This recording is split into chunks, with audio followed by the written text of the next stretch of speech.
paramilitary aggression and brutal killings of our citizens. Alhamdulillah, Pakistan Armed Forces have delivered the promise made to our people. I begin by thanking Almighty Allah for His infinite blessings, mercy, help and divine support, as He has ordained the believers to retaliate whenever they are wronged. We bow our heads to Him in utmost humility to have enabled us to translate our resolve into decisive actions in the battlefield.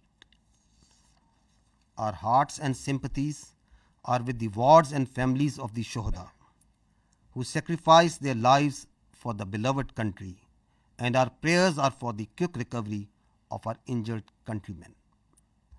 We extend our heartfelt gratitude to every officer, soldier, airman and sailor of the Armed Forces of Pakistan who made this success on the battlefield possible through their courage, professionalism and sacrifice. The Armed Forces of Pakistan express their profound appreciation and gratitude to the brave Pakistani nation whose moral strength, resolve and above all wholehearted support and prayers remained unwaveringly with us during these testing times, which became a force multiplier for the Armed Forces of Pakistan. We are specially indebted to the youth of Pakistan who became the frontline soldiers as information and cyber warriors of the country. Profound thanks are also due to you, the vibrant media of Pakistan, who also stood like Bunyanum Marsus, a steel wall against the Indian media information blitz and fuming as well as warmongering done by the Indian media. We are extremely grateful to the political leadership of all political parties without any distinction for the unified resolve in support of their armed forces for the defense of our motherland.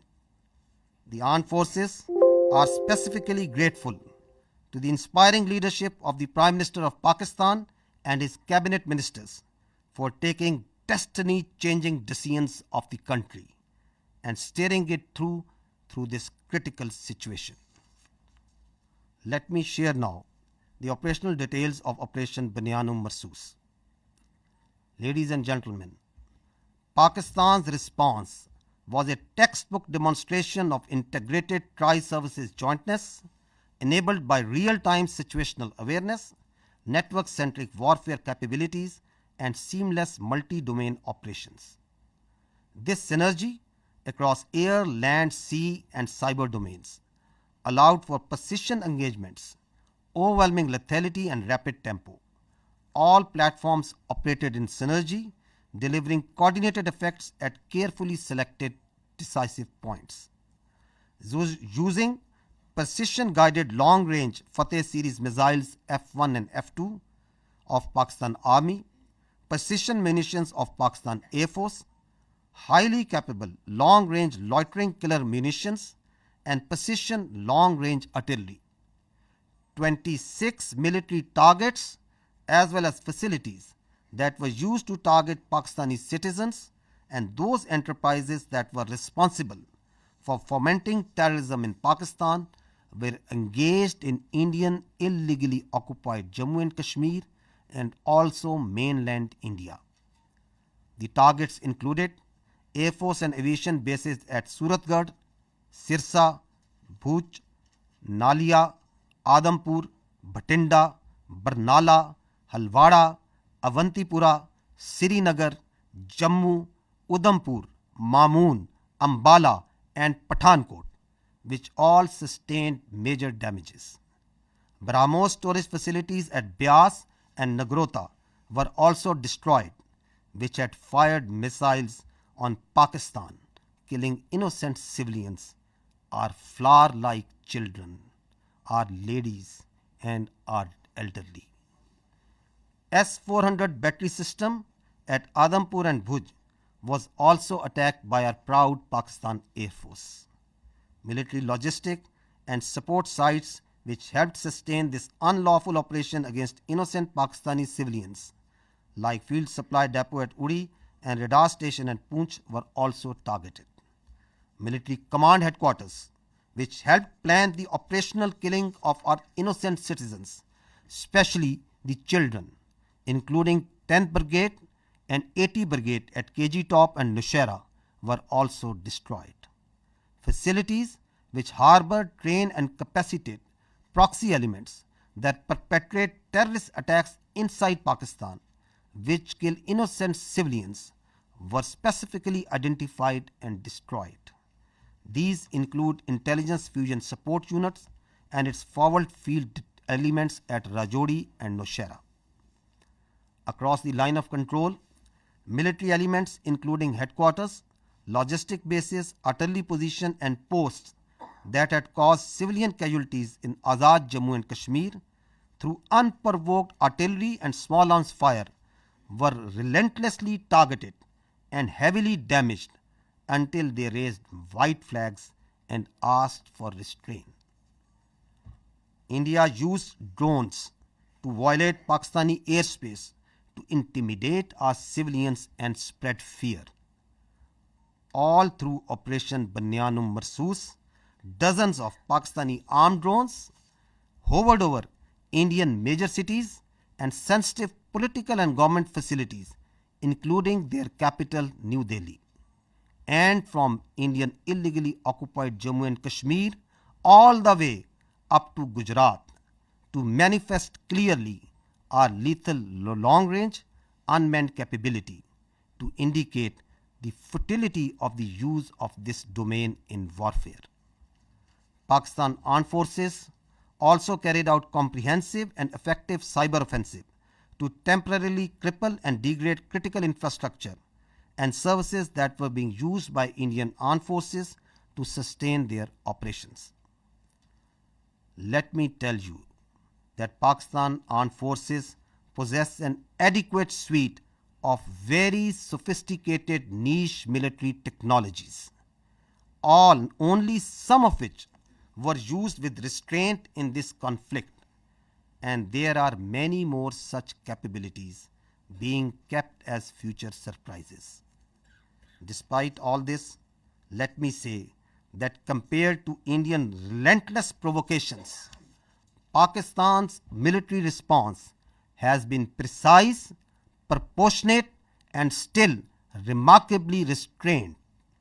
It was carefully calibrated to avoid civilian casualties and has exclusively targeted those entities and facilities which were directly involved in orchestrating and executing cold-blooded killings of Pakistani civilians and those carrying out terrorist attacks inside Pakistan. We must also inform you that Pakistan also sustained an abnormal and immediate spike in Indian-sponsored terrorism across Khyber Pakhtunkhwa and Balochistan while we were busy in operations on the Eastern Front. This vindicates that India is directly involved in fomenting terrorism in Pakistan, and its proxies were fully operationalized during this time to distract our attention. Pakistan Armed Forces are resilient, and simultaneously with the conduct of Operation Bunyanum Marsoos, we carried out most effective counter-terrorism operations in the western region without any pause. Operation Bunyanum Marsoos has been a great example of coming together of all elements of national power with overwhelming support of Pakistani public to effectively counter the threat to our national sovereignty and integrity and the threat to our great motherland. No one should have any doubt that whenever our sovereignty would be threatened and territorial integrity violated, the response would be comprehensive, retributive and decisive. Pakistan Armed Forces thank and salute the Pakistani nation for its courage, resilience, and national fervor during this conflict. Let me finish with the Quranic verse from the Surah Anfal. وَيَمْكُرُونَ وَيَمْكِرُ اللَّهُ وَاللَّهُ خَيْرُ الْمَاكِرِينَ. They plan and Allah plans, and Allah is the best of planners. Pakistan Zindabad, Afwaj Pakistan Paindabad. Now, ladies and gentlemen, I will read out this statement in Urdu for our citizens of Pakistan in general. बिस्मिल्लाहिर्रहमानिर्रहीम। आज मैं आपको पाकिस्तान की मुसल्लह अफवाज के operation बनियान मरसूस की कार्रवाई और इसके नताइज से आगाह करना चाहता हूँ, जो भारत की बुज़दिलाना फ़ौजी जहरियत के जवाब में किया गया। ये हमले 6 और 7 मई 2025 की दरमियानी शब शुरू हुए, जिनके नतीजे में मासूम शहरी, जिनमें ख़वातीन, बच्चे और बुज़ुर्ग शामिल थे, शहीद हुए। पाकिस्तान ने भारतीय जारियत और हमारे शहरियों के बेहमाना कत्ल पर इंसाफ और इंतकाम का वादा किया था। अल्हम्दुलिल्लाह, पाकिस्तान की मुसल्लह अफवाज ने ये वादा पूरा किया। मैं सबसे पहले रब्बे ज़ुल जलाल का शुक्र अदा करता हूँ। रब्बे ज़ुल जलाल का शुक्र अदा करता हूँ, जिसकी बेपाया रहमत, नुसरत और मदद हमारे साथ रही।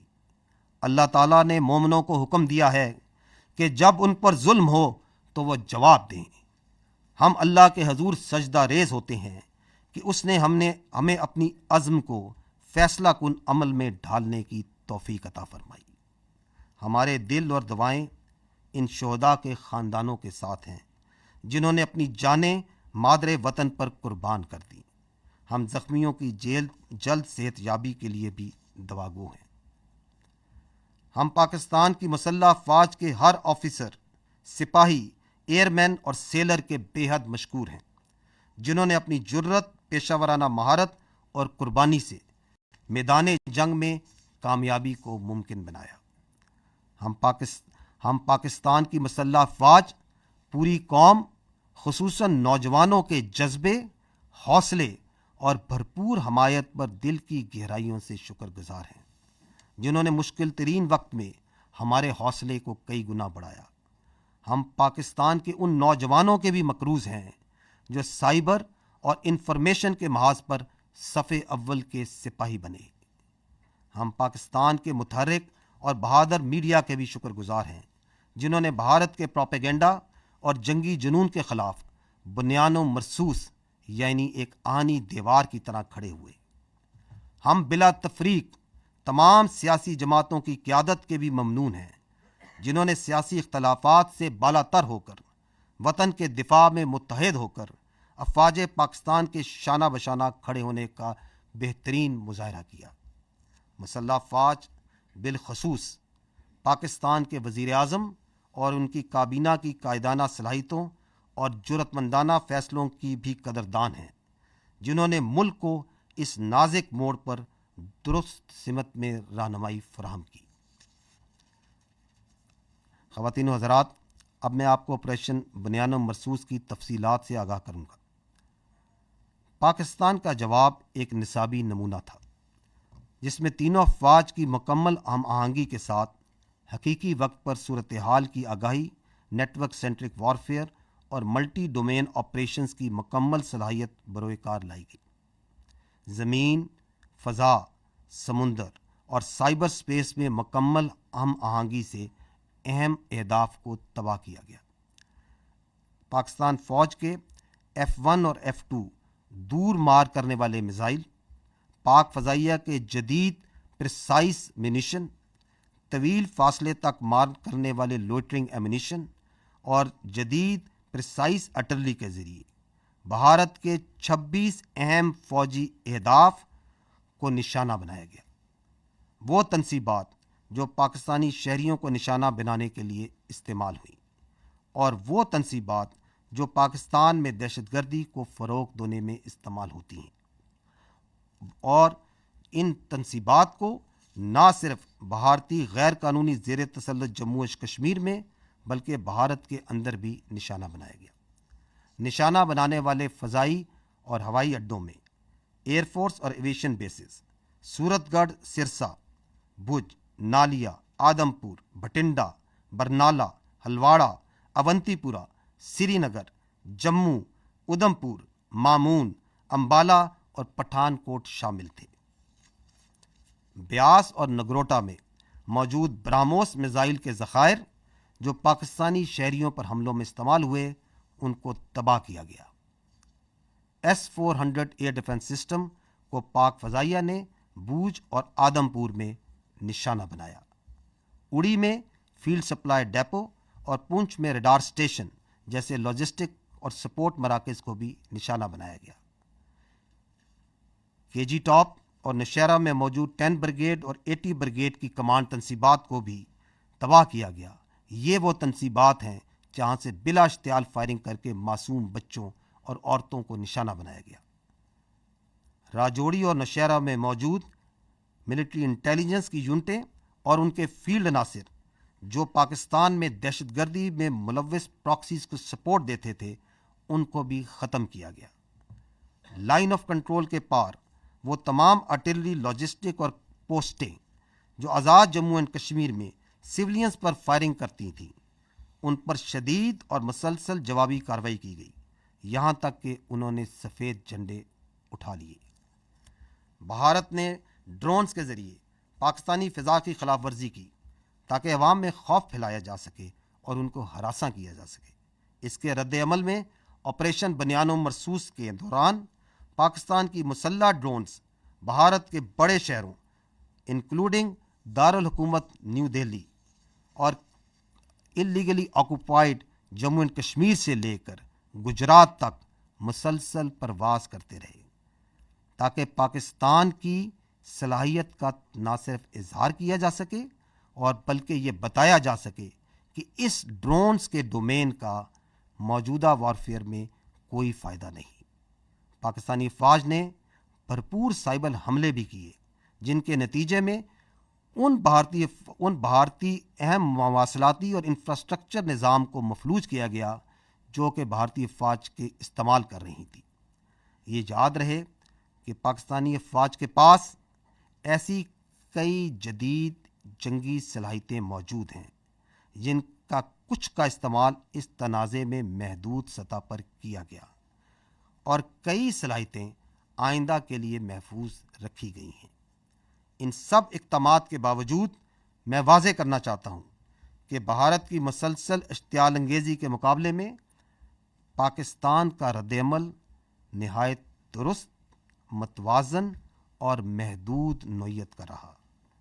हर हदफ जो हमारे मासूम शहरियों के कत्ल या पाकिस्तान में दहशतगर्दी में बराह रास्त मुलव्विस था, उनको एहतियात से न सिर्फ मुंतखब किया गया बल्कि इंश्योर किया गया कि आम शहरी मुतासिर ना हों। हम ये भी वाज़ा करना चाहते हैं कि जब मशरकी सरहद पर अफ़वाज पाकिस्तान दिफा में मसरूफ़ थीं तो खैबर पख्तूनख्वा और बलूचिस्तान में भारतीय सरपरस्ती में दहशतगर्दी में गैर मामूली इजाफ़ा हुआ, जो इस बात का दोबारा एक नाकाबिले तरदीद सबूत है कि भारत पाकिस्तान में दहशतगर्दी को अपनी प्रॉक्सीज़ के ज़रिए फ़रोग़ दे रहा है। ताहम अफ़वाज पाकिस्तान ने मगरबी महाज पर भी इंसदाद दहशतगर्दी ऑपरेशंस को बग़ैर किसी वक्फे के कामयाबी से जारी रखा। ख़वातीन व हज़रात, ऑपरेशन बनियानो मरसूस एक ऐसी शानदार मिसाल है जहाँ कौम की तमाम ताकतें मुत्तहिद हुईं और मुत्तहिद होकर मादरे वतन के तहफ़्फ़ुज़ के लिए खड़ी हो गईं। किसी को भी कोई शक नहीं होना चाहिए कि जब कभी हमारी खुद मुख्तारी या सरहदों की खिलाफ वर्जी की गई, हमारा रद्द-ए-अमल जामे, जवाबी और फैसला कुन होगा। अफ़वाज पाकिस्तान पाकिस्तानी कौम को उसके हौसले, अज़्म और हुब्बुल वतनी पर सलाम पेश करती है।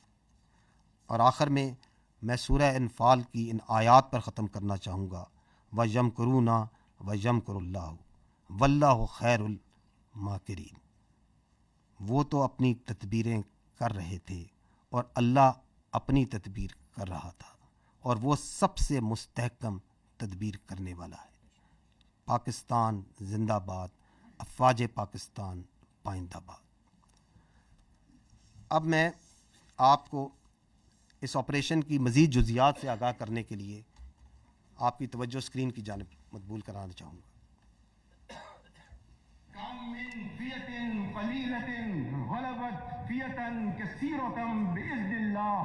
And the translation reads, how many times it happened that a smaller force vanquished a bigger force by the will of Allah.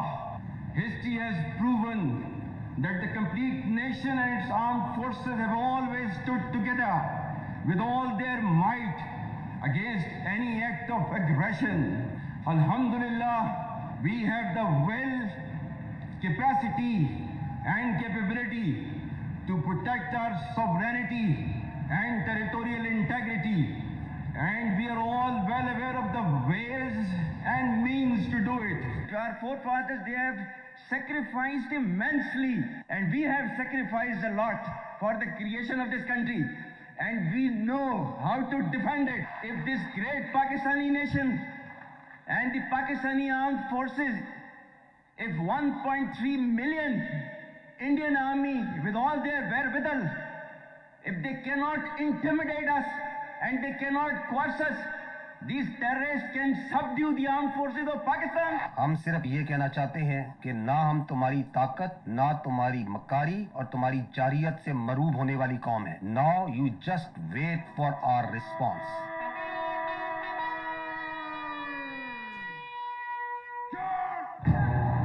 Bismillahirrahmanirrahim. Today on 10th May, at the time of Fajr, we have given a strong punch to our enemy. Alhamdulillah. Nare. Today is 10th May 2025, and this is a smashing response to a coward enemy, and it will inshallah continue.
Go to the next slide. If you remember, the armed forces of Pakistan promised you three things. We told you that we will give a befitting response to Indian aggression. We told you and we told the nation that, however, this response will be at the time, place, and method of our own choosing. And we also told the nation that when we will hit the Indians, the entire world will come to know. And we also told that you will not require the Indian media to report to you the phantom strikes that they said that Pakistan is taking place. Didn't we tell you all these three things? We told you. And we also told you that as these armed forces say, we ardently love to embrace Shahadat far more than you fear death. So gentlemen, this is how it culminated. Now I will show you another clip which will tell you the story. Pakistan says the country has launched a retaliatory military operation against India. Operation Bunyan ul Marsus, which translates to a firm wall of lead, is targeting military facilities in India. We have seen this pattern of strikes in the morning, then retaliatory strikes at night. It is hard to imagine from this moment where I stand that New Delhi won't want to respond. Pakistan's army said an eye for an eye. It's saying that the counter-offensive is ongoing and that it's targeting air bases in India from which missiles had been launched. Just after morning fresh, there were series of loud explosions were heard across Jammu and Kashmir, including Uri, Nagrota, Jammu, Udhampur, as well as a major cities of Srinagar and Jammu. Pakistan decided to launch a massive retaliation that included fixed-wing aircraft, as well as drones, and also cyber attacks. They hit 8 air bases inside of India and Indian-controlled Kashmir. Important distinction, these are India proper as well as in Indian-controlled Kashmir. And those air bases, one of them they say that they've hit a sophisticated air defense system, and another one that they say that they've taken out a missile storage tank. Pakistan's military says the strikes are in retaliation for what it calls Indian aggression. Islamabad claims it has hit multiple military targets near the line of control. Pakistan responded with a relentless, a massive barrage of missiles and rockets, they say, Pakistan says, into Indian military facilities, bases inside India, air bases, weapons storage, and along that disputed line of control in Kashmir against military bases there. They say that this, from the Pakistan perspective, their communications, how they were communicating with Secretary Rubio, that really put India on the back foot. It didn't know what had happened. India, according to Pakistan, reached out to Secretary Rubio, reached out to the Saudis, reached out to the Turks, reached out to others to find a diplomatic off-ramp, got engaged after that onslaught in diplomacy, but telling the mediators that they were going to go on a pause on the Indian side. घबराहट एक तो लोगों की नजर आ रही है क्योंकि तमाम एयरबेस ध्वस्त होते हुए नजर आ रहे हैं, आग के गोले में बदले हुए नजर आ रहे हैं. सबसे ज्यादा जो चर्चा है वो ये कि जब आप अपने एयरबेस को नहीं बचा सकते तो जनता को क्या बचाएंगे. बड़ी खबर निकल के सामने आ रही है. पठानकोट एयरबेस ते हमला होया है. जी दादी के पठानकोट एयरबेस ते हमला होया. दूसरे पासे जम्मू एयरबेस ते हमला होया. ये पाकिस्तान की साइड से है, देखिएगा. अब हमें आवाज़ से ही पता लग जाता है. जो सीटी बजाता हुआ तेजी से आता है और हमारे करीब जोरदार आवाज़ के साथ फटता है, वो पाकिस्तान की तरफ से फेंका गया, पुंछ पर फेंका गया. देखिए उन्होंने जो किया है, पठानकोट, पठान हमारा आगे जिसको हम कहें एडवांस एयरबेस है, बहुत है.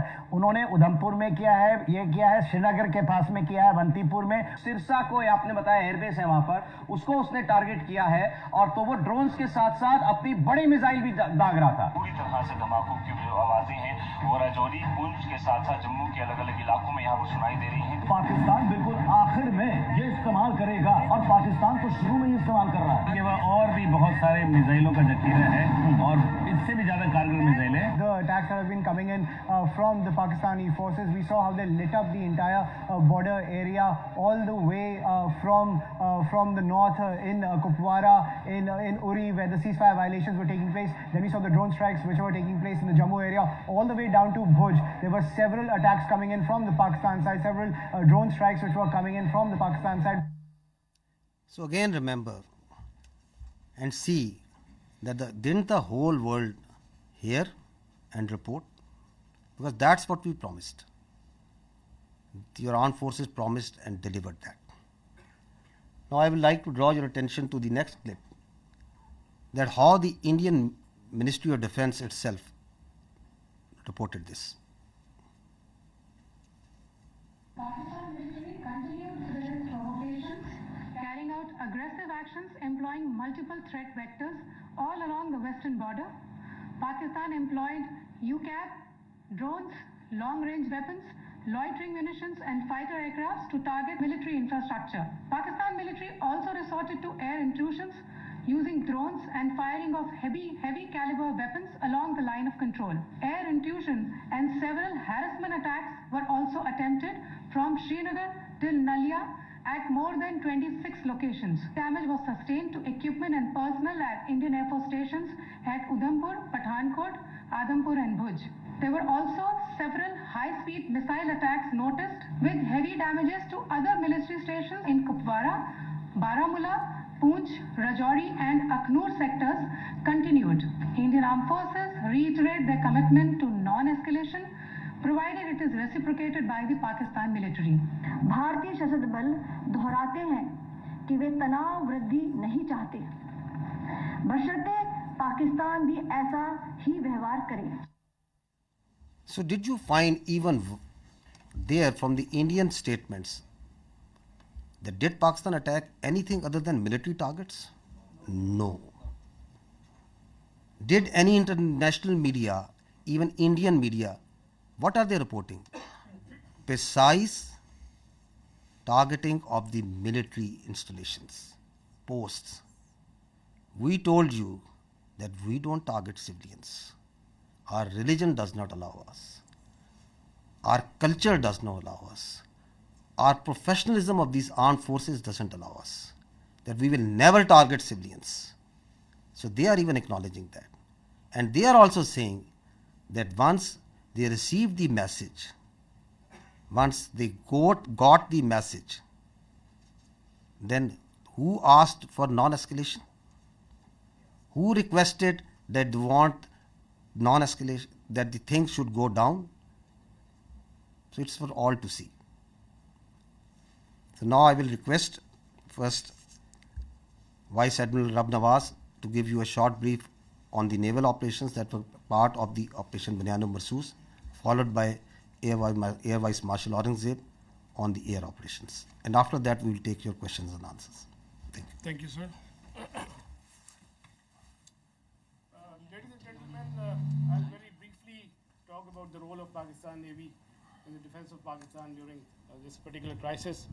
And by the grace of Almighty Allah and with Almighty's help, we were able to defend Pakistan's sea frontiers and deter an enemy which is numerically superior. We kept the enemy at bay, and I'll just briefly talk about how we executed our operations. So essentially, protection of Pakistan's maritime interests and seaworld defense, that is the task of the Navy. And Alhamdulillah, with the help of Almighty Allah, we were able to do that. On any given day of the year, we maintain perpetual readiness. And what that means is that our ships and submarines, they are stocked up, all the military logistics are stocked up. And for us, the transition from peace to war is not only swift, it's almost invisible. And when this false flag thing happened in the Indian illegally occupied Jammu and Kashmir, we immediately mobilized and we completed the operational deployments of Pakistani Navy fleet units and also the coastal command units in a matter of hours. Our submarines, our ships and aircraft, they were at in their respective areas where they were supposed to be, and we were ready to thwart any aggression from the sea. And go on to the next slide. Ladies and gentlemen, maritime domain awareness, that is essentially to know what is happening in your area of interest. That is critical for the naval operations. And I'll just briefly talk about that, because to generate any response, you need to be aware of the happening in your area of responsibility. And we were maintaining 24/7 vigil at sea. And like, okay. A couple of days back, there was a hype. You heard about INS Vikrant approaching Karachi, and I'll just briefly tell you that we were keeping a very close eye on the activities at sea. And this is essentially the Indian Navy surface disposition throughout these days. They had a couple of ships in this particular area. They were moving around in this area. Another ship off Salalah, which was operating over there. And this is the much talked about the Indian carrier. We were monitoring it right from the day one. On 30th of April, it was here. Then it moved up here. Subsequently, it moved up here. And on the night of 6th and 7th May, it was back, close to Ratnagiri, very close to Mumbai. And then on 9th May, it was here, essentially 400 nautical miles away from Pakistani coast. And again, then it retreated back close to Mumbai. So we were keeping a very close track on this particular carrier movement, and there was no cause of concern at any time. If the carrier comes closer to 400 nautical miles and even closer, that essentially simplifies our problem. So we were the Pakistan Navy Maritime Air Arm, in coordination with the strike component of Pakistan Air Force. They were cockpit ready to generate any kind of response at that time, at all times. And I was in constant communication with the Deputy Chief of Air Staff, Air Vice Marshal Aurangzeb, at all times. And we were just ready, if there is any aggression from the sea, we were there to respond effectively. And let me say another thing. That is, you know about the carriers, you have seen them in the movies, but as a professional military officer, I don't want to underestimate the enemy, but let's put the things in the right perspective. The INS Vikrant and the carrier, the Western carrier, there's a huge difference. This is an aircraft carrier which essentially sailed with 8 to 12 MiG-29s, which was barely essential to carry out its own air defense. The purpose of the carrier is power projection and to ensure air superiority in a given sea area. So with this, less said the better. This is simply not possible, and the Indian Navy exactly knew this, and that is precisely why on the 9th of 6th and 7th, when they carried out this cowardly attack on the civilians, they moved this carrier to the safety of their own coast, well away from Pakistan's strike capability, close to this Ratnagiri area. And again, on the night of 9th and 10th, it was moved very close to the Mumbai. It was essentially 17 to 20 nautical miles off Mumbai. But we were keeping a track. We were fully aware of their movements in this area, and we were always ready to generate a response in coordination with the Air Force, especially in case of the aircraft carrier.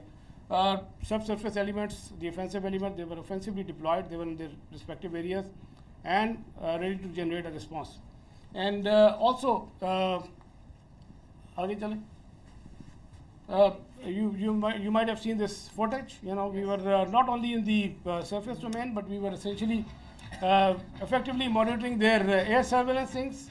And because of the operation security reason, I'll not talk much about how we did that, but we were keeping an eye on this particular activity as well. And likewise, in the subsurface domain, our anti-submarine warfare vigilance was all-time high. We were monitoring the movement of their submarines when they left their shores, and we exactly, had an idea where they would be, and we had our ASW surveillance and suppression effectively going on at all times. Likewise, another component of Pakistan Navy's responsibility is the defense of the Creek area. We had our coastal command units deployed over there in close coordination with Headquarter 5 Corps elements, Pakistan Army elements, and they were poised to defend this particular area in case of any aggression from the south. Another important component is the protection of ports and harbors. You have just heard the DGISPR talked about the subconventional threat that we witnessed. There was a surge in other part of the country, and we were, there were real-time apprehension that there may be a surge. So we ensured the protection of all ports and harbors of Pakistan, and coastal command elements, they effectively played a very, very important role in this. And just to mention that on the night of 6 and 7, when they carried out the attack on Pakistan, we were fully ready to respond to any aggression from the sea. We were just ready, and but the enemy chose not to come over. It was essentially not a matter of choice.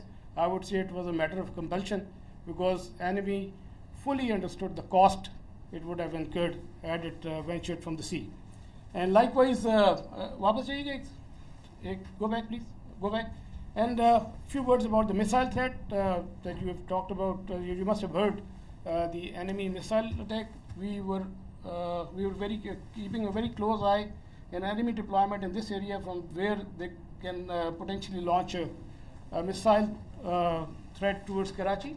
We were fully aware, and we had our response ready to in that eventuality. And go on to the next slide, please. Ladies and gentlemen, all operations, whatever we do in the military domain, they are to create certain effects. We look for the effects, and the effect that we created, we were able to resolutely, with our posture, we were able to deter the Indian Navy despite its numerical superiority. Number of times have more assets and more forces, and with an annual budget of like $13 billion. So Pakistan Navy, with its potential, with its posture, with its capability, was effectively able to deter the Indian Navy from doing any venture from the sea, alhamdulillah. And that is very, very important. That is essentially the job of the Navy, to ensure that the free flow of trade continues. That's the backbone of the economy. Our 95% of trade is through the sea. Alhamdulillah, we were able to ensure that the shipping continues, the free flow of trade was ensured, and we were able, all our ports and harbors, they remained open. And you can Google yourself.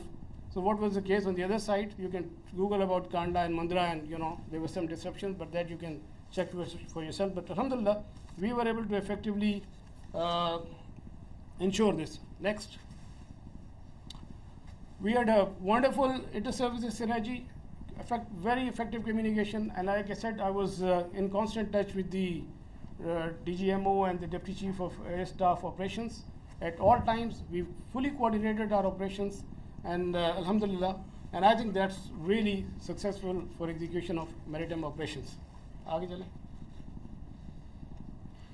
Alhamdulillah, we came up to the national expectations. We ensured defense of Pakistan's maritime frontiers, and we were able to deter the enemy from any adventurism from the sea.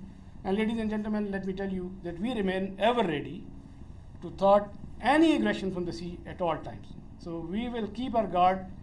We always keep our guard, and inshallah we will keep our guard in days to come. And last but not the least, I'll end my presentation that the next time when you think of Pakistan Navy and the silent guy, please remember that with the help of Almighty Allah, our actions will always speak louder than words. Thank you very much, and I request AVM Aurangzeb. So the Indians didn't choose to come on the sea. Now you understand why.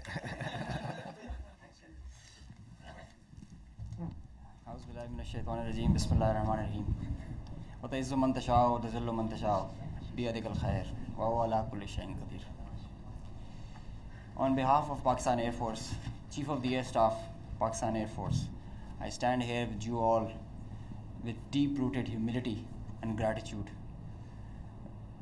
I am so thankful for Allah helped us in achieving whatever we desired, even whatever we deserved, more than what we deserved. For being able to be up to the task for PF as they say, second to none. Ladies and gentlemen, as the DGISPR mentioned, I am Deputy Chief of Air Staff Operations. I'll pick up from where I left day before yesterday. PAF versus IF, 6-0. The PF's response has strengthened Pakistan's national security, alhamdulillah. And it has even strengthened our commitment, the enduring commitment the PF has for stability and peace. But I have no doubt, and I can say with assurances, that the real genius and the mastermind, the cerebrum behind the design and the aim and the structure, the game plan of PF was the Chief of the Air Staff, Air Chief Marshal Zahir Ahmed Sidhu. He asked us to do 3 things in our response: re-establish deterrence, neutralize key threats, retain control of air. And I will show you in my presentation how we try to do that. Slide. During the befitting response that we generated in our first episode, we attrited the IF's pride, the Rafales, resulting in this entire fleet almost coming to a standstill at a ground position. You could see that they were not flying after that, at least not close to their western border. This reduction in flying to bare minimum actually reduced their liberty of action. They curtailed their options. Slide. This is the Pakistan's air defense environment. Pakistan air defense environment is offensive, it's integrated, it's credible. And I'll show you. IF initiated having no space with their manned aircraft. They initiated with their unmanned aircraft operations, targeting Pakistan's civilian population and their infrastructure. Here you see all these spots all across the swath of drones and UAVs who are coming inside our territory, which is being picked up by all our radars from the moment they were entering, even before that. Slide. Now, PF's air defense environment is suitably configured to detect enemies' low RCS radio radar cross-section, high and slow speed platforms. That you can see that they are all visible by the time they are entering. Slide. So the anti-drone systems of Pakistan Air Force and Pakistan Army also and Navy, they rendered the enemy US drones attacks ineffective by spoofing, jamming, and making their systems rendering them unserviceable. Slide. All drones with low cross-section also were detected, rendered useless through utilization of the indigenous GPS jamming systems that we have, the data and the SATCOM link denial that we created through our indigenous systems that we have made ourselves.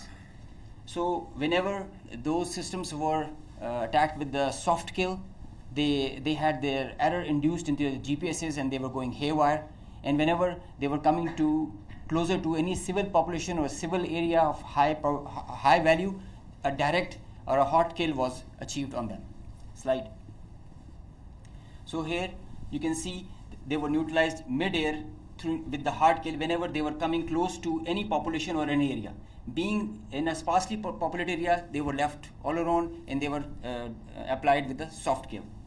Slide. Now, after that, when the US chapter was over and they were fearing PF's retribution, in utter desperation, the IF resorted to a highly escalatory, very irresponsible surface-to-surface and long-range vector application.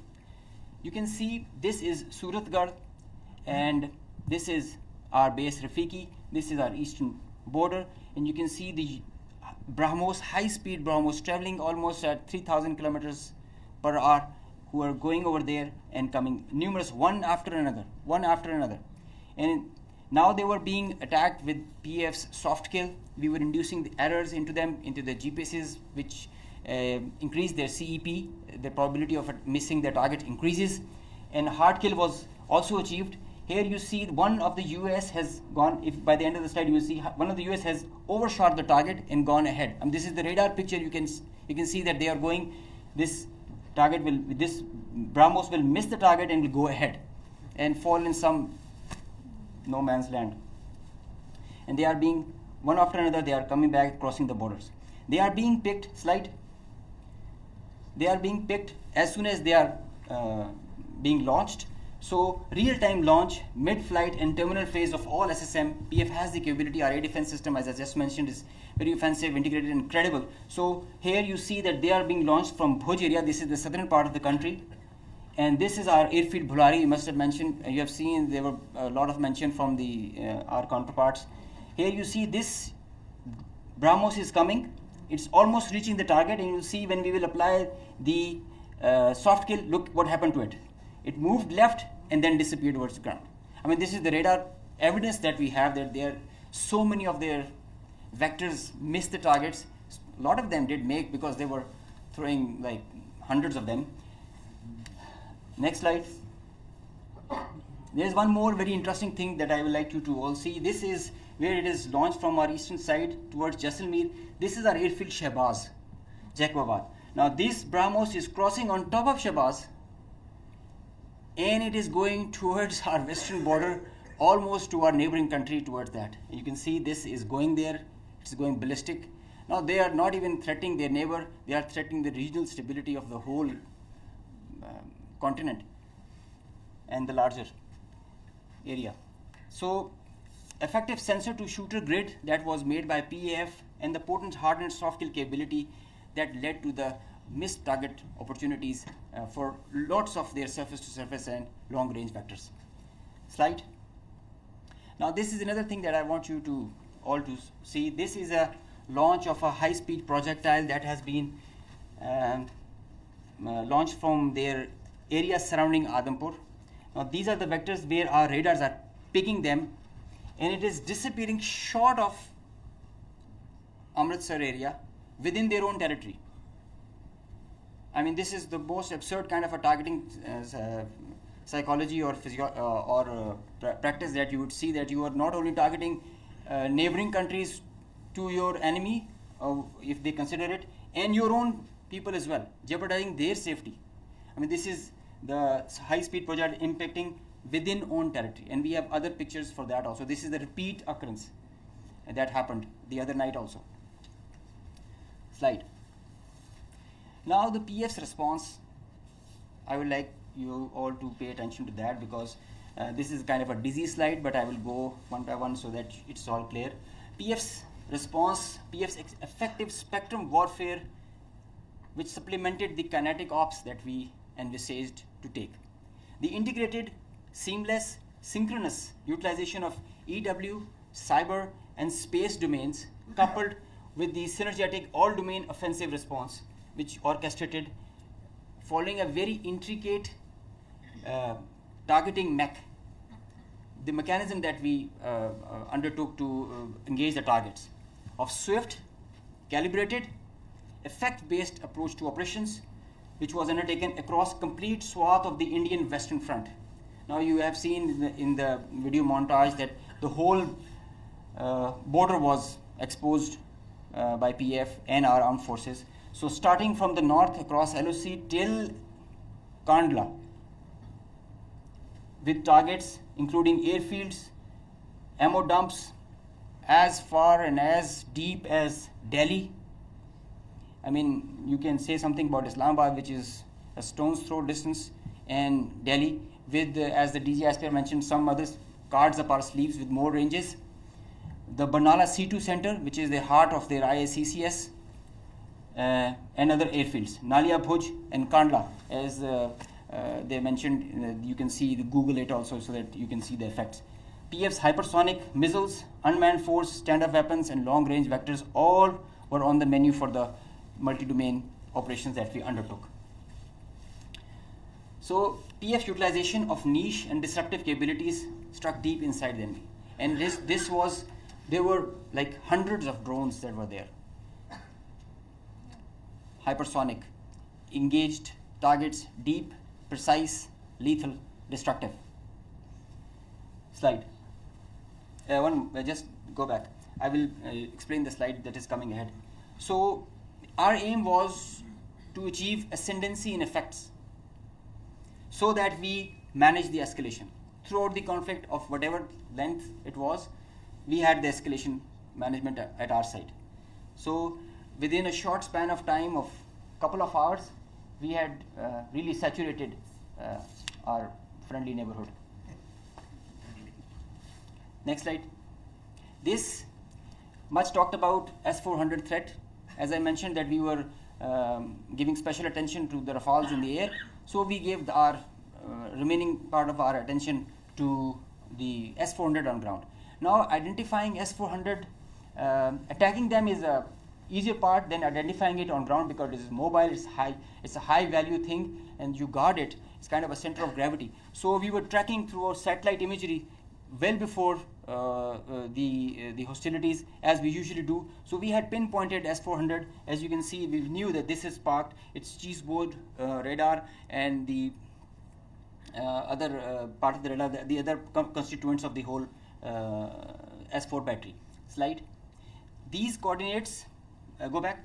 These coordinates were ortho-rectified by our space department, so that you have a very precise engagement. Whenever you are throwing and employing long range vectors, you really need very precise coordinates so that you don't miss.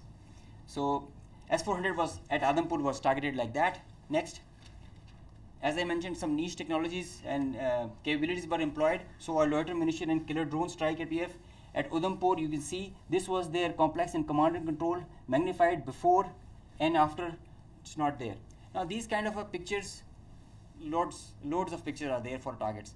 So I need not to show them. They were saying it themselves, as you saw on the montage. So PF's response remained very effective, very potent, and very effect-based. Slide. Time and place of own choosing, displaying bold, aggressive, and unwavering resolve of military leadership. Now I must take a moment to mention what kind of a pressure you have when this kind of a conflict arises, and I must appreciate the leadership, both the Chief of the Army Staff and Chief of the Air Staff. They were both very resolute and very clear in giving instructions to all of us who are the players towards the Navy, Army, and the Air Force. And that is perhaps the reason we were so sure about it, what we have to do. In speed and direction, sometimes you have to prioritize direction more than the speed. So we had the correct directions to follow. Slide. With unprecedented reach, precision, lethality, while avoiding collateral, as we have seen in the video montage. PF hit maximum number of IF airfields in a single operational package since 1971, because they crossed the international border since that, so we had to do that. Slide. While re-establishing deterrence, Pakistan negated the setting of a new normal under the hegemonistic design of a supremacist regime through swift and effective response. Slide.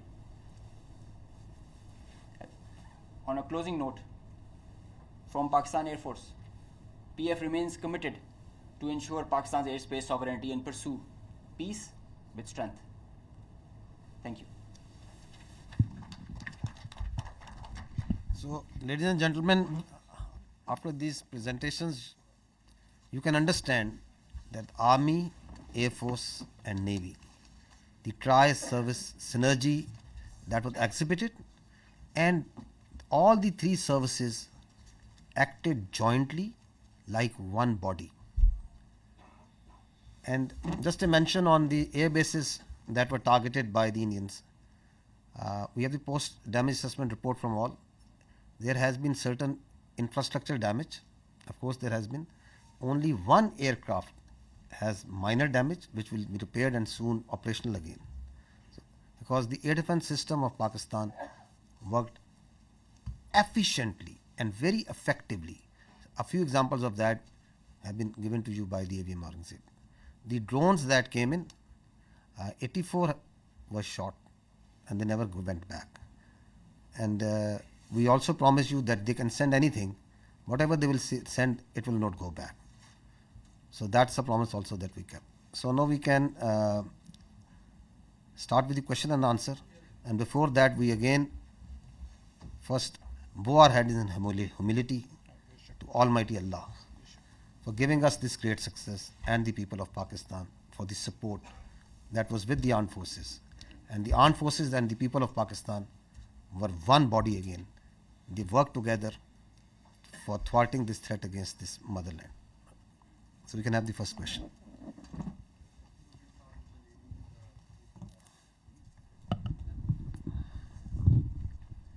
Thank you very much, sir. Thank you very much, sir. This is Sumaira Khan from Sama Television. And first of all, let me convey the pulse of the nation as well. They cannot reach you in person, every one of them, but the heart of felicitation is indeed with you from the masses of Pakistan, specifically youth, you mentioned very rightly. My question is, in that whole span of escalation, the Indian government had been issuing extremely provocative statements regarding initiation of war, and not just the government, but unfortunately their media was also, to me it seemed very war frenzy. And but in that whole time, in the meanwhile, I saw Pakistani side and I saw you very defensively responding to all the hegemony and Indian aggression. So I just wanted to know that it was part of your strategy.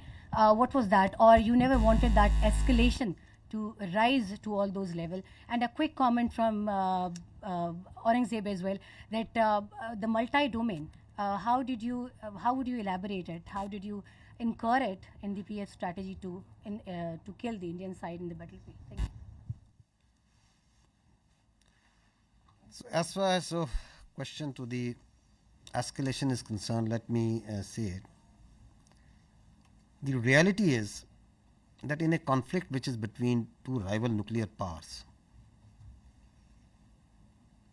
such a conflict is actually an absurdity, and it is inconceivable and sheer stupidity. Why? Because that conflict can lead, in the case of Indo-Pakistan, India-Pakistan, can lead to the peril of more than 1.6 billion people. So, in reality, there is no space for war between India and Pakistan. And if anyone wants to carve out this space for war, he is actually carving out space for mutual annihilation. So that is why you saw that in this conflict, Pakistan acted in a very mature manner. And through conventional forces, we maintained escalation control. Through conventional forces, we gave them a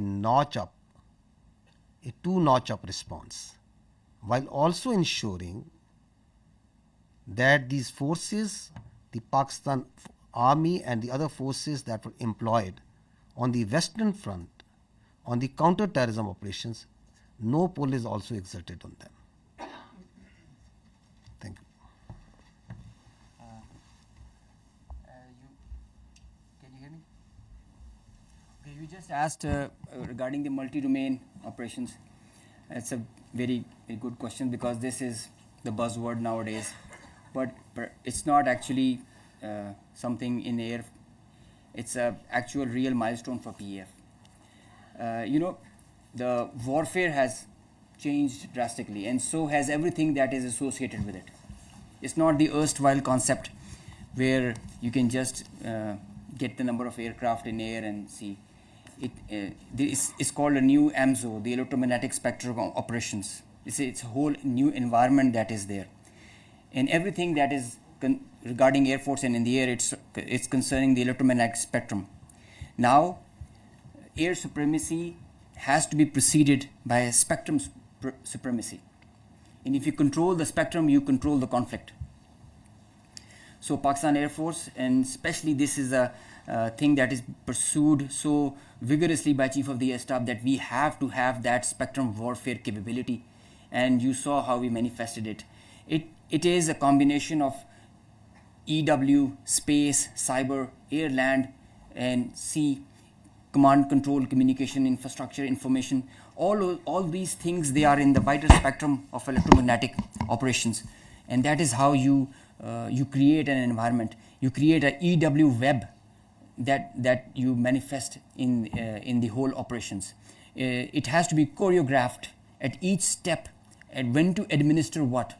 And it has to be preconceived. I mean, you can't do it randomly, and you cannot just do it on your whims. So you have to understand the whole idea and whole architecture. It might get pretty technical, but multi-domain operations is the need of the day, and all those air forces who kind of relegate it, they end up in the wrong side of the barrel. So Pakistan Air Force prioritizes it. We have our own Spectrum Warfare Operations Center, which is controlling the even in a small battle or an engagement to a larger campaign, because now all the players who are there, all aircraft, they have so much of sensors and there is so much of fusion going on. The data links, the software defined radars, they are all thriving on the electromagnetic spectrum or being challenged by it. So each player is taking a campaign level decision, the kind of information he is having, and if he doesn't get that information, he is redundant. So electromagnetic warfare is the need of the hour, and multi-domain operations is what carries you, propels you to perform and achieve the mission success with mission survivability, denying the same to the enemy. Thank you. My name is Kiran. I'm from the Khorasan Diary. Sir, I have two questions on what basically I need confirmation. Is that one, when President Trump tweeted about the ceasefire, they said that Pakistan and India can talk in a third country. और अभी जो शाम में Indian authorities की meeting press conference हुई है, they said that the DGMOs spoke, in which Pakistani DGMO asked for ceasefire first, and tomorrow there is a call already planned at 1200. Meanwhile, the IAF said that their operation is still continued. So what is Pakistan's strategy tomorrow when the two DGMOs are going to talk? And the second thing is that, as international media also reported, that Pakistan has Indian pilot in the custody. So do we have Indian pilot in our custody? And if we have, are we going to return her or him? So I can confirm you very clearly, we don't have any pilot in custody. This is all social media chatter. This is all part of the multiple source of fake news and propaganda that keeps on, that has been generated from multiple sources. As far as your first question is concerned, let me say it very clearly and put it on record. Pakistan never requested.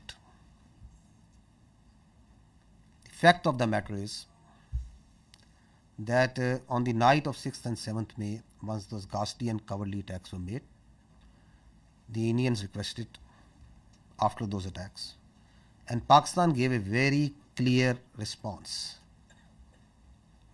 that we will communicate back only after we have given the response that this and retribution that this act deserves. So on 10th of May, after that response and retribution, that just retribution, targeting not the civilians, but those military establishments, those units, those places from where the attack on the civilians, the innocent civilians, the children was made, once they were neutralized and taken out. And on the request and intervention of the international interlocutors, we responded to the already made request of the Indians. And if you see publicly, what's on the public record? What I have shown you just now. What was the public position of the Ministry of Defence of the Indian Armed Forces? Who was asking for non-escalation once the just retribution of Pakistan Armed Forces have gone? So I think the record publicly, the facts speak for themselves. You want me to make public that what strategy are we going to adopt?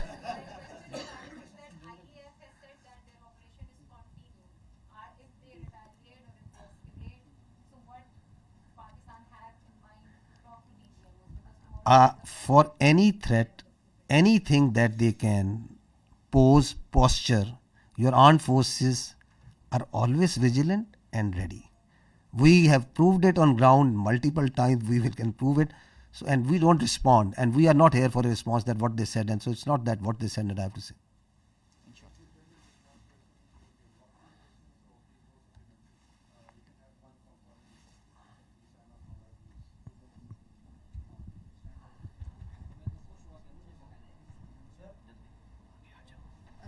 Thank you very much.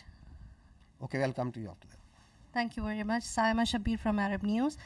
Sir, my question is related to tomorrow's meeting by DGMOs. Pakistan has declared the suspension of Indus Water Treaty as an act of war. So if tomorrow on the agenda this Indus Water Treaty suspension is on the table and India does not call it off, I mean it does not regulate it again, and it is suspended till the time. So what would be the strategy by Pakistan Army, because Pakistan has called it an act of war? So the position of the government of Pakistan on the Indus Water Treaty is absolutely clear, and no further comment is needed on that. Our Turkish friend over here is raising his hands again and again. Skardu, okay. I thought you are from the Andolo news agency. Sir, many people thought I am Chinese here. Yes. Khaplu, great place. Great place. Sir, I am from Khaplu Chwar at the border area, just half hour from the Indian border. Okay. Sir, I am from British. Okay. Sorry for the mistaken identity. So we can go with the question. Sir, my question is that Ahmad Mansoor 24 news से ताल्लुक़ है।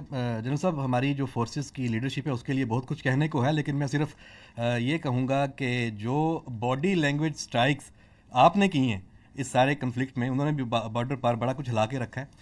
सवाल sir मेरा ये है कि मसला कश्मीर एक ऐसा है कि उसकी वजह से दो एटमी जो ताकतें हैं वो एक खौफनाक जंग पूरी दुनिया को हिला के रख देती है। इस दफ़ा फिर यही हुआ, और अभी जो सदर ट्रंप ने अभी जो दूसरा ट्वीट किया है उन्होंने मसला कश्मीर को एक मुतनाज़ा इलाका करार दिया है, उसका जिक्र मुतनाज़ा खित्ते के तौर पे किया है।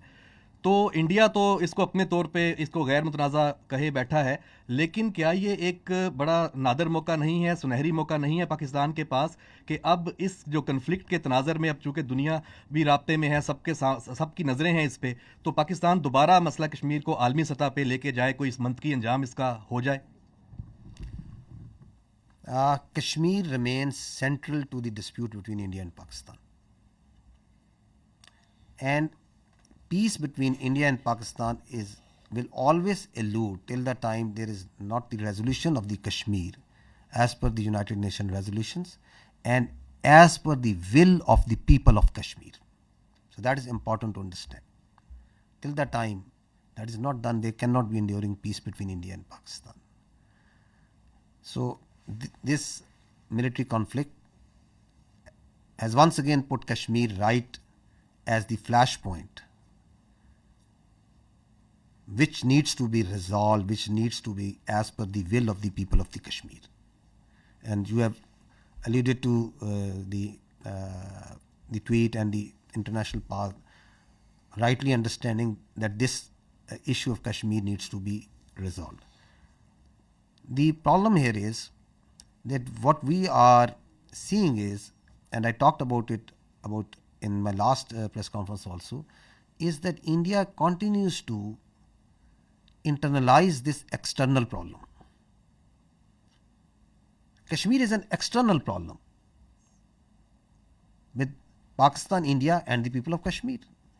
It is on the UNSC resolution. It's an internationally recognized dispute. And India is trying to internalize it. How? By trying to change the demography of Kashmir, by trying to change the legal status in violation of the UNSC resolutions and the international commitments that India has made, by the coercion and harassment of the people of illegally occupied Jammu and Kashmir, and multiple other actions, by the oppression that is going on and the just and the just struggle of the people of Kashmir for their rights, and then on the pretext of law and order, on the pretext of terrorism, you are seeing what's happening even after Pahalgam in Kashmir. Houses of the people are being bulldozed, blasted. People are being taken into custody, and not in dozens but in hundreds and thousands. You have got so much security forces, so many intelligence people, so much state power put in that very small place.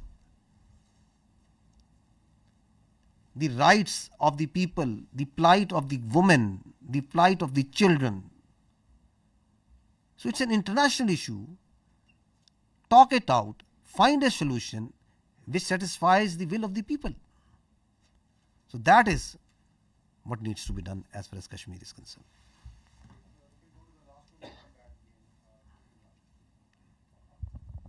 Sir Mohammad Imran Suno news से। Sir मेरा question ये है कि क्या international guarantees दी गई हैं कि जो सीज़ फायर है वो कोई लंबे अरसे के लिए सस्टेन कर सकेगा?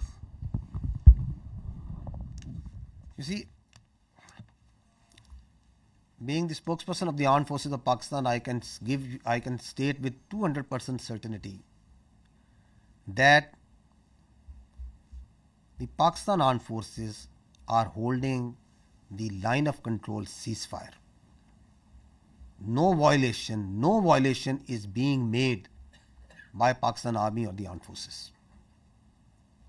Because we are a professional army and we strongly abide by the commitments that we make, and we follow in letter and spirit the orders of the political government.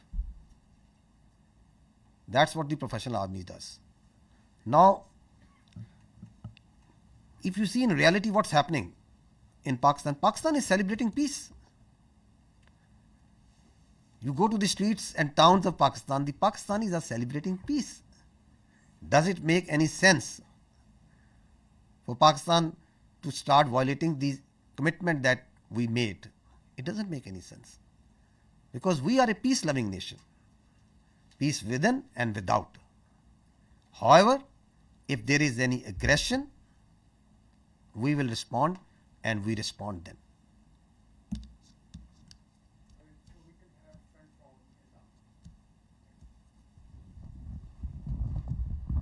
So thank you so much. My name is Raza. I'm from Iranian State News Agency. If you allow me, I have a question from the Honorable Vice Admiral. So thank you.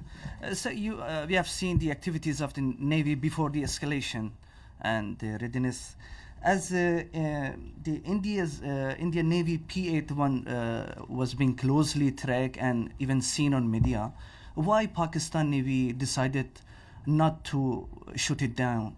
And you refer to the limitation facing by the Indian aircraft carrier. Keeping in view the limitation of the Indian aircraft carrier, can you please explain us why India have not brought its carrier to, for so-called possible attack? Thank you very much. Thank you very much for the question. Okay. First of all, like I told you that the war is not fought in isolation by a single service. So, whatever we do, it's a very well coordinated effort. So, all actions are calibrated amongst the three armed forces at what time, what is to be done. So, at that time, when that was the video of 4th and 5th of May, we just demonstrated that we were keeping a very close vigilance. And I've mentioned our, the very effective coordination and collaboration with Pakistan Air Force. So I'll not go into those details because of the operational security reasons. But essentially, that was simply to send across a message that if we can track, so we can go to the next level, but that is based on the national decision-making line. That's not an isolated. The Navy will always act in sync with the all three services, and that would be a national security decision-making thing. So when the time will come for that to happen, so inshallah we will respond in that fashion. the aircraft carrier. I mentioned, for example, we can have that slide, Kazim, if he's here. So this is the aircraft carrier which is having 8 to 12 MiG-29s, which is barely enough to carry out its own air defense. And aircraft carriers, if the Western air carrier, if you talk of the Ford class aircraft carriers, they carry like 75 plus aircraft. And the purpose is to project the power and to have the air superiority in a theater of war. So, and that is how they influence operations from sea to land. So here, in case of INS Vikrant, the aircraft that it was carrying, they were barely enough to carry out its own air defense. And the question of projecting power ashore or to maintaining an air superiority in a conflict theater, that's simply not possible. We know that, the Indian Navy understands that, and that is why it was more of a psychological, trying to create a deception or a psychological effect, and we fully understood that. And like I said, we were always ready. Had there been any aggression, we, in close coordination with Pakistan Air Force, we were always ready. They were cockpit ready to generate a response. We have a mechanism worked out with the Pakistan Naval Aviation assets and Pakistan Air Force assets. So the response was always ready. And I mean, this is simply, let me say it politely. I did mention that as a professional military officer, I don't want to underestimate the enemy. But let me tell you candidly that INS Vikrant, with its present capability, it's effective essentially in the IO domain, and which essentially you saw that article in the Telegraph and that hype about. So essentially, its effectiveness is restricted to the IO domain, and had it not been the case, it would have projected the power ashore and it would have created some effect. So they understand the limitation, and we also understand that. Thank you very much.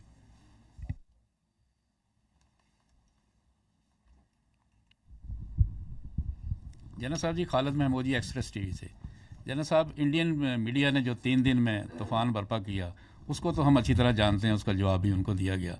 आज जो उनकी spokes person थे, military spokes person, उनकी आज press conference हुई, उसमें उन्होंने बताया कि बहावलपुर में जो उन्होंने टारगेट किया था, उसमें रऊफ़ नामी शख्स को उन्होंने टारगेट किया था, और उसको वो बहुत हाई वैल्यू टारगेट अचीवमेंट उसको शो कर रहे हैं। आप बताइएगा कि क्या ऐसा कोई वाक़या वहाँ पे हुआ और इसकी हकीकत क्या है? I think this question was discussed day before once we had the last press conference, and because this was discussed this point was made by this, so we have pulled out the same video clip. So I'll just see that first, so that you can see what the fact of the matter is. If we can run that clip, because the reality is for everyone to clear, is obviously for everyone to see. So you see, yes, this one. If you just stop here. So this is the Indian High Commissioner in UK who is showing on international media picture of a person leading the prayers. You can see that. Now he is saying that this man is brother of an alleged person who is in incarceration, and that this man is the brother of that terrorist, the alleged terrorist that they say. Now run this. If you can run this clip. This person here is a sanctioned terrorist under the American sanctions regime. His name is Hafiz Abdur Rauf. So he's saying, stop here. So he's saying he is Hafiz Abdur Rauf, who is a sanctioned terrorist, and this terrorist is leading this prayer. So he is a High Commissioner of the Indian government. Now go ahead. That you're mentioning. Look who's behind it. Pakistani military. Look at the coffins there. They have the Pakistani national flag. Masood Azhar's brother has been killed in Operation Sindoor. That's Maulana. Now stop here. Rauf Azhar. Masood Azhar. Kindly, please. So what he's saying now, their media is saying that no, this person has died. So at the same time he is dead for them. At the same time he is alive for them. To whom to believe? So what we did was we tried to reach out this man, because there was a person who was leading the prayers. Now we'll show you that man.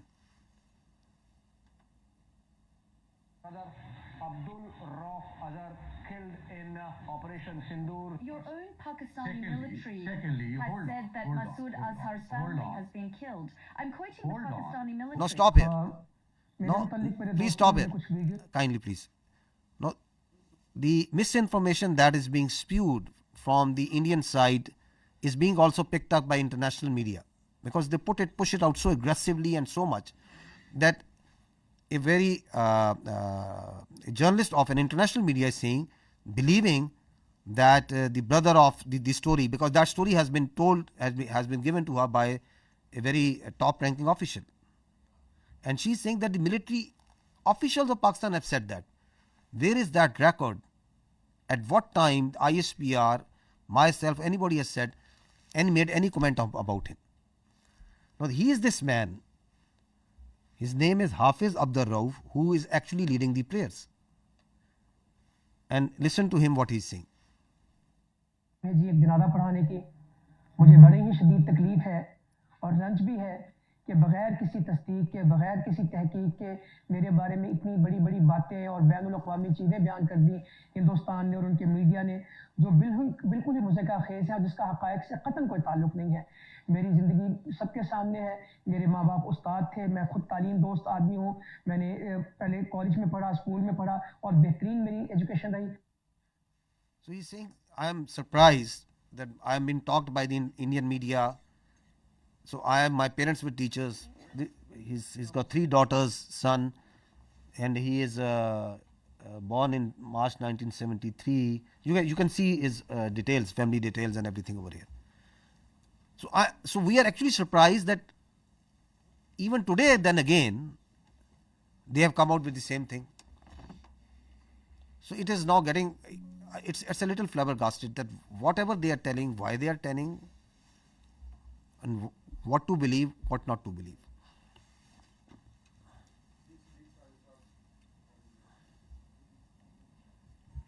Sadiq सारा जी, एक news से रब नवाज साहब, आपसे सवाल है कि अभी थोड़ी देर पहले INS विक्रांत के हवाले से बात हुई कि इंडियन सोशल मीडिया जो था और उनका अपना मीडिया बहुत ज़्यादा हाइप क्रिएट कर रहा था, और फिर उसके बाद टेलीग्राफ की एक स्टोरी आई, फिर कराची की बंदरगाह के हवाले से कि उसके ऊपर अटैक होने वाला है। फिर आप देखते हैं कि इंडियन नेवी जो है वो हमसे 3 गुना वो बड़ी है। तो लेकिन आपने ये भी कहा कि हमारी जो फोर्स जो है वो खामोश फोर्स है। तो क्या ये जो खामोशी थी किसी तूफ़ान का पेश खैमा थी जिसकी वजह से वो अटैक नहीं कर सके? क्योंकि इधर तो लड़ाई हो रही थी, अब आर्मी की भी और फ़ज़ाइया की भी। जी बहुत शुक्रिया। वो इंडियन मीडिया ने तो आपने देख लिया था कि वो कराची पे वो और बाकी भी लाहौर की बंदरगाह पे भी कब्ज़ा कर लिया था, जो आपने देखा उस पर। तो वो तो let's keep that aside. So again मैंने कहा ना कि ये भी जो टेलीग्राफ की भी जो सारी ये इंफॉर्मेशन ऑपरेशंस हैं, और जो मैंने आपकी कैपेबिलिटी बता दी, and Indian Navy also understands कि उसकी क्या कैपेबिलिटी है। और उसकी फॉर एग्जांपल कराची से करीब लेके आना 400 मील में, मैंने आपसे कहा even at that range and if it comes even closer, so that makes it extremely vulnerable. They understand it perfectly well. एक तो जो coordinated threat है naval air arm and Pakistan air force जो जनरेट करती है वो, और इवन जो हमारी सबसर्फेस एलिमेंट्स डिप्लॉयड थे, तो वो they fully understood at all times कि क्या थ्रेट्स हैं। लेकिन ज़ाहिर है कि मैंने जैसे कहा कि जो वॉर की प्रोसिक्यूशन होती है, that's not an isolated service matter, that is coordinated at all 3 services level. तो वो उसमें जो डिसीजन मेकिंग होती है वो उसी हिसाब से होती है। और लाइक ये मैंने कहा ना IO डोमेन में, जैसे आपने टेलीग्राफ का जिक्र किया और फिर वो एक थोड़ी सी तशवीश सी फैली, तो वो मोर ऑफ IO डोमेन में था। वो तो जब उससे बहुत पहले भी जो है around I think 23rd 26th of April भी जब वो कारवार से निकला था, तो उसी दिन वो कराची पे पहुंच भी चुका था। तो वो भी उस दिन आपने उनकी मीडिया में देखा होगा। तो वो ये सब उसी IO डोमेन में था। और capability they all understand, and while I am not undermining, लेकिन I am just be factually correct, we understand, we have our plan ready. और मतलब अगर कोई एडवेंचरिज्म की तरफ आता है तो we will take them down. Thank you very much. B news से हूँ सर इसमें जो ऑपरेशन अभी लॉन्च किया गया था उसमें काफ़ी इस्लामिक टर्मिनोलॉजीज़ यूज़ की गई, बुनियान मरसूस, जो इंडियन मीडिया से तो प्रोनाउंस भी नहीं हो रहा था। उसके अलावा फल मुगीरात सुबहान, ये सुबह के वक्त अटैक किया गया जो कि एक सुन्नत था। तो ये किसकी, क्या हाफिज़ साहब का आइडिया था, ये किस तरह प्लान हुआ है? देखिए, पाकिस्तान की जो फ़ौज है, पाकिस्तान की जो फ़ौज है उसके अंदर जो इस्लाम है, it is part not personally of our beliefs of each one of us, it is part of our training, it is part of our faith. Iman, taqwa, jihad fi sabilillah, that's what drives us, that's our motto. And alhamdulillah, we have a chief of army staff who has a strong belief. तो leadership जो सी है, जो ऊपर होती है, उसका जो belief होता है, उसकी जो कमिटमेंट होती है, वो ट्रांसलेट होती है इनटू डिफरेंट तरीक़ों से ऑपरेशंस में भी। तो ये जो नाम है, ये क्या बताता है? ये बताता है कि ये मोमिन होते हैं जो अल्लाह की राह में लड़ने वाले होते हैं, वो सीसा पलाई हुई दीवार की तरह होते हैं। They are that steel wall. And अल्हम्दुलिल्लाह, अल्लाह के फजल से पाकिस्तान की अफवाज जो सी हैं, they acted like a steel wall.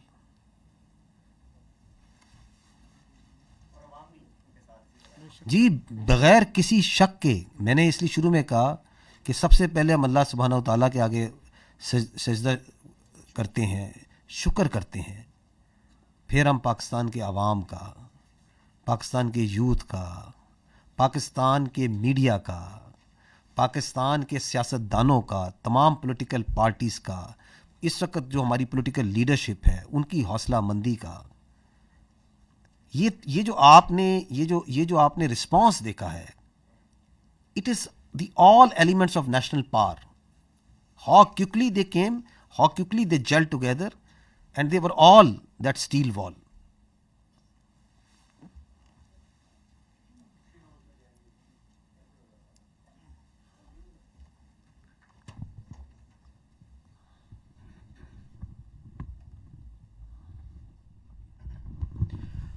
Sir, Faisal Raza Khan, I am from PTV World.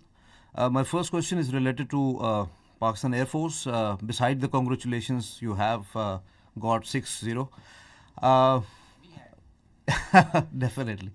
So, my question, you were talking about spectrum supremacy. And this question is related to the cyber warfare and the space warfare that Pakistan Air Force successfully whether it was the jamming or taken over of the satellite, and what was the nature of that satellite, whether that was the military one, because whole of the command and control system of the adversary, they always utilize those satellites for any action. That's one. And with the silent guy of Pakistan Navy, Vice Admiral Rabnawaz sahab. Sir, in Pulwama, we have seen on 4th of March 2019, when Pakistan Navy successfully detected the Indian nuclear-capable submarine. And in Navy terminology, we always say detection means destruction. So beside P-8I Poseidon, whether you have taken over any sort of a signature of the Indian submarines, because in submarine warfare, most of the times naval assets, number one is the submarine that always go off the harbor and get into the enemy territory. So have ever you have got any sort of a signature in any sort of your asset, from any sort of your asset, any signature of the adversary? Thank you, sir. Sir, please. Thank you very much. Thank you very much for your question. And you're right that we did make a mention of that detection on 4th of March in 2019 after the Pulwama incident, when we detected one of the submarines south of Pasni at that time. I will, because of the operation security reason, not like to comment on that, but let me tell you this thing, that we had a very effective anti-submarine warfare surveillance during this time. We exactly knew when the submarines left the harbor and where they were likely to be deployed.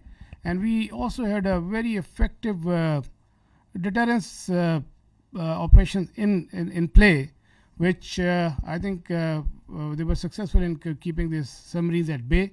So beyond that, I will not like to comment on any further. Thank you very much. Regarding spectrum supremacy, जैसे कि I mentioned, it's a critical component, a very vital component, cardinal for the electromagnetic spectrum, and that we have cyber and space. They come hand in hand with EW, with the satellite. The satellite that was jammed was a military satellite used by them. The downlink is scuttled. It leads to decision paralysis if done on a continued level. There is no communication where beyond line of sight platforms are acting, so they kind of get redundant. Whenever any payload is within line of sight, it is working on certain other principles. When it is going beyond, it goes on SATCOM, and the SATCOM is denied, so its effectiveness is reduced to almost nil. And so is cyber, where the services are denied, the nodes, the C2 structure that are working over there in the whole architecture. So it's a kind of a paralysis that takes place whereby cyber and space, they go hand in hand, and that is how you carry out the spectrum supremacy. I just mentioned it is Pakistan Air Force is really going into it with full momentum. Our Chief of the Air Staff is leading this initiative whereby we are entering into this domain, and it gives you cross domain effects. When one side is applied and multiple levels, you get the outcome, the providence and the dividends. So this is the new warfare. This is the new thing that is there. As soon as the things are getting digital, wireless, we are relying on electromagnetic spectrum more and more, and so this becomes imperative that we have control over the spectrum. I just mentioned control of air is preceded by control of spectrum now.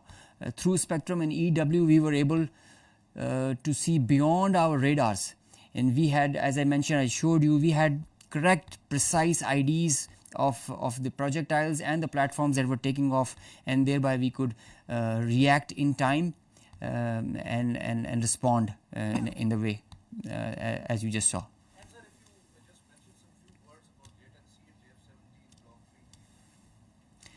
JF-17 is a very potent platform.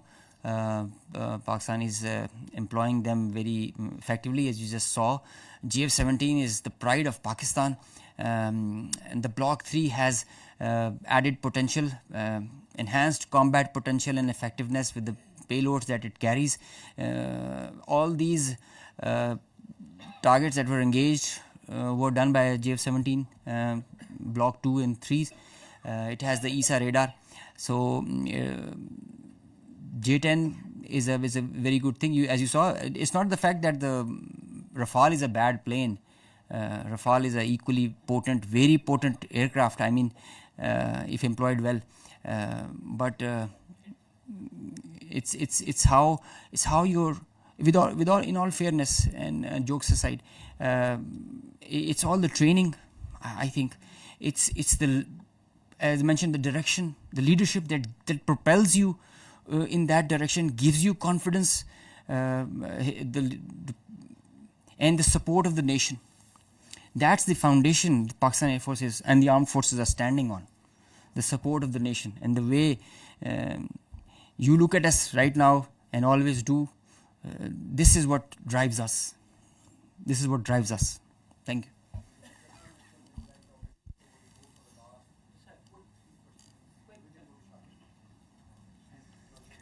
He's asking that the question should not be quick, the answer should also be quick. Huh? Yes. I'm sorry.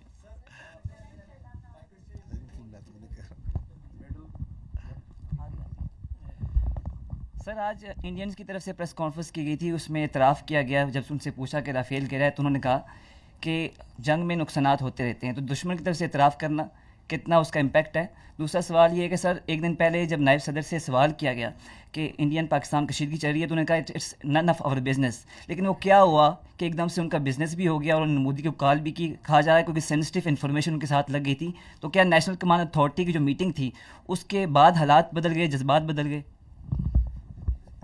आप Rafale का कर लो जी देखिए हम एक बड़ी professional air force हैं Indian air force भी बहुत प्रोफेशनल एयरफोर्स है एक आर्म है and we have a kind of unsaid unwritten vow in between that हम एक दूसरे की प्रोफेशनल्स पे कोई वो नहीं करते my job is to defend my country his job is to defend his and perform his duties. They can appreciate it. I appreciate it that they have accepted it because it's evident. You can see it in the air, on the ground. Everybody is looking at this satellite pictures for that. So he had no other choice, I guess. And, I told you there are 3 Rafales that are missing. So one MiG-29, one Su-30. जो आपने बात की देखिए मैं आपको पहले ये अर्ज किया है and I will repeat it. Military conflict or war between 2 rival nuclear states is absurd, inconceivable and sheer stupidity. So, once the India thinks that it wants to carve out space for war between India and Pakistan, it is not carving out space for war. It is a recipe for mutual annihilation. Therefore, there is no space for war. And the world knows it. And you saw it. In this conflict, Pakistan exercised escalation control. We acted very maturely. We used our conventional forces. We gave up notch-up response and we didn't even pull any force from our western front. We kept on continuing to give conducting the counterterrorism operations without any pause. And while doing that, we were the one who were maintaining escalation control. And you saw that manifestation, that on the morning of 10th, who is asking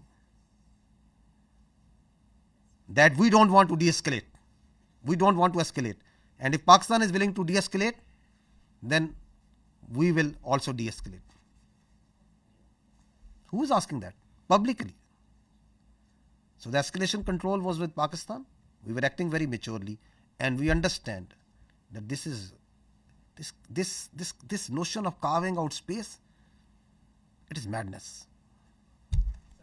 And that's why you said, that's why what you referred to, the world community, the international players, they very well understand that.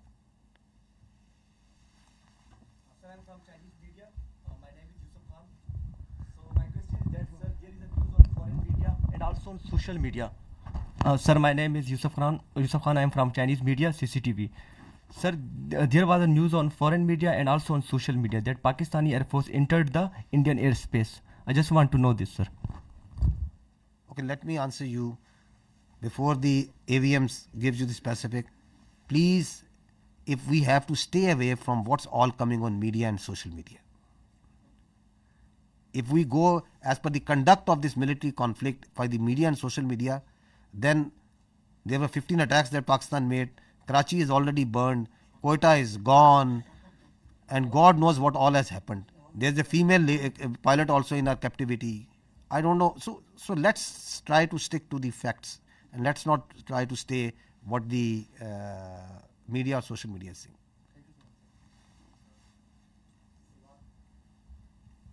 Salman from Bold News. My question is for AVM. Chota sa quick question. What was the difference between PF and IF engagement? Is what only JTNC or something else? I think I did mention JTNC is an important platform. So is JF-17, F-16 and Rafale also. It's how you employ them. It's a training. I think it is a training. It is the mindset. It is the mindset of our pilots. The aggressive mindset that we take. Pakistan Air Force, alhamdulillah, is giving training to foreign countries. They are coming and asking in numbers. They want to come and have training with us. We have been invited on international exercises. The kind of level of training we have is remarkable. So I can say with great conviction that the difference was in the mindset, in the leadership, in the whole architecture. Platforms do come in play. They are there. I mean, you cannot just rule out them that they don't mean nothing, but they are one part. But the main driving force is the culture of the organization, the leadership, the mindset it has. Iqbal said, "काफिर है तो करता है शमशीर पे भरोसा, मोमिन है तो बेतेग भी लड़ता है सिपाही."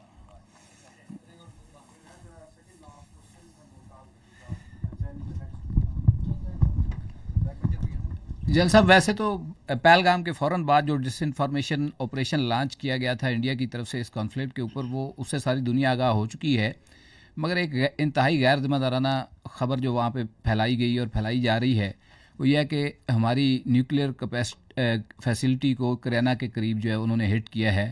आल्दो हमें तो मालूम है कि ये फॉल्स है, मगर इंटरनेशनल कंजम्पशन के लिए मैं चाहूँगा कि आप अपना इसके ऊपर पॉइंट ऑफ व्यू दे दें। जी, फॉल्स है।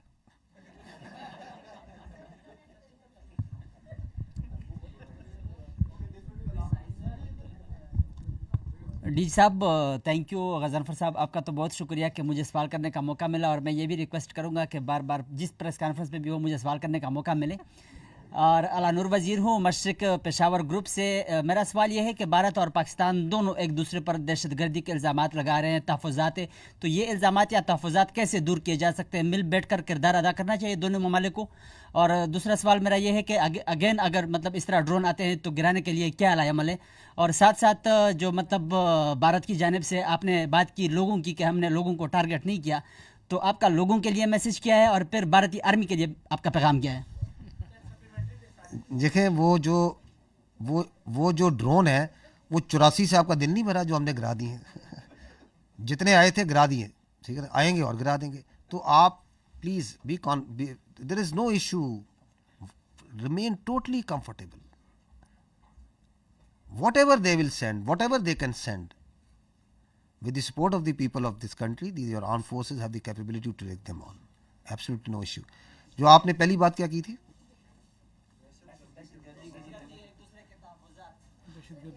You see, we have to first this issue of the scourge of terrorism.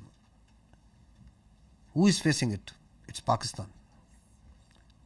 Who is sponsoring it? Who is abetting it? It's India. So that's the reality. Do you think that they are conducting, they are prosecuting terrorism in Pakistan through multiple proxies? How to deal with it? How to deal with it is to gel the nation to stand together, as we have stood like a steel wall against this threat from India. This steel wall will smash this terrorism also, whatever they may do, whatever proxies they may put. And the state of Pakistan, with the support of its people, is doing it. It requires the whole of the nation approach. I will not go into the details. I have multiple times said that we have these 14 points of the National Action Plan. We have to implement that wholly. So this terrorism is not going to go away by talking with India. We don't look outside. We don't beg anyone that don't do this. Our strategy is not hope. We are a proud nation and we will finish off this terrorism. There should be no doubt in it.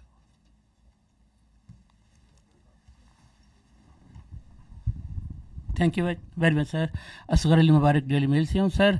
जिस तरह का एक पाकिस्तान ने माशाल्लाह मशरक़ी side पे जो फतह या ये हासिल की है और कौम की मैंने देखा है कि खुशियों से उनकी आंखों में आंसू भी, लेकिन दिल उनका जो है आपकी आर्म फोर्सेस की वजह से बहुत जो है वो दुआएं दे रहा है। तो क्या हम मगरबी साइड पे भी इसी तरीके से इस जो मोमेंटम है उसके ज़रिए दहशतगर्दी के ऊपर काबू पा लेंगे? जिस तरह बलूचिस्तान के अंदर, जिस तरह केपी के अंदर हम देख रहे हैं कि मुख्तलिफ एरिया के अंदर, तो हम ये समझ सकते हैं कि ये जो मशरक़ी साइड के ऊपर जो इतनी बड़ी फतह याबी हासिल की है उससे पाकिस्तान काफ़ी अरसे से हालत जंग में है, तो उसको भी हम इसी तरह जो है फतह याब से हमकरार करेंगे। मैं यही अर्ज करूँगा, इस दहशतगर्दी को पहले तो अव्वल यकीन रखें कि हम इस पे काबू पाएंगे, काबू पा लेंगे अल्लाह ताला की मदद से और नुसरत से। उसकी कुछ वजूहात हैं। उसकी वजूहात ये है कि हम सच पे, हम हक पे हैं। उनकी ये जो आइडियोलॉजी है, परवर्टेड आइडियोलॉजी है, ये इस्लाम नहीं है। इसका इस्लाम से, दीन इस्लाम से, इसका इंसानियत से, इसका पाकिस्तानियत से कोई ताल्लुक नहीं है। इसका हमारे रस्म व रवाज से कोई ताल्लुक नहीं है। मजलूम को मारना, खुद कुछ धमाके करना, मस्जिदें उड़ाना, किडनैपिंग करना फॉर रैंसम, भत्ताखोरी, स्मगलिंग, इसका क्या ताल्लुक है इस्लाम से? इसका क्या ताल्लुक है इंसानियत के साथ? तो we are on the right, the nation is on the right. You have a battle harden army. What we just need is that we stand together the way we have stood together. And this nation, for its survival, for its prosperity, is standing together.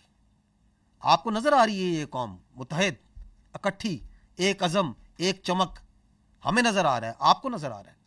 एतमाद, बावजूद तमाम कोशिशों के कि दरार डाली जाए इस मुल्क के इदारों में, इस मुल्क की अफवाज में और अवाम में, किस तरह मुत्तहिद हुई है कौम? क्योंकि हमें पता है कि रियासत माँ होती है। इस माँ, इस रियासत की छत तले हम सब ने पलना बढ़ना है। कोई थोड़ा कम पढ़ लेगा, कोई थोड़ा ज़्यादा पढ़ लेता है, कोई अमीर हो जाता है, कोई गरीब होता है, जिस तरह ख़ानदान में भी फ़र्क होते हैं, but doesn't make us that we start fighting with each other. तो our unity, our resolve has been strengthen and will continue to be strengthen, and we will take on this terrorism. और हमें यह भी पता होना चाहिए कि ये भी उसी दुश्मन जिसने अभी कन्वेंशनली हम पे अटैक किया है, ये भी उसी की लगाई हुई आग है, ये भी उसी की मकारी है। तो क्या हम उसको अगर वहां मात दे सकते हैं तो उसकी इस मकारी को मात नहीं दे सकते? बिल्कुल दे सकते हैं, और दे के देंगे इंशाअल्लाह ताला।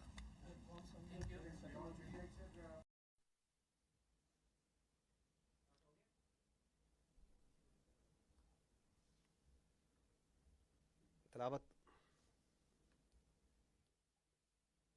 बिस्मिल्लाहिर्रहमानिर्रहीम। इन्नल्लाह युहिब्बुल्लज़ीना युक़ातिलूना फ़ी सबीलिही सफ़्फ़न कअन्नहुम बुन्यानुम मरसूस। जो लोग अल्लाह की राह में ऐसे तौर पर सफ बांध कर लड़ते हैं कि गोया सीसा पिलाई हुई दीवार हैं। Indeed, Allah loves those who fight in His cause in a row, as though they are a single structure joined firmly. In the name of Allah, the most gracious, the most merciful.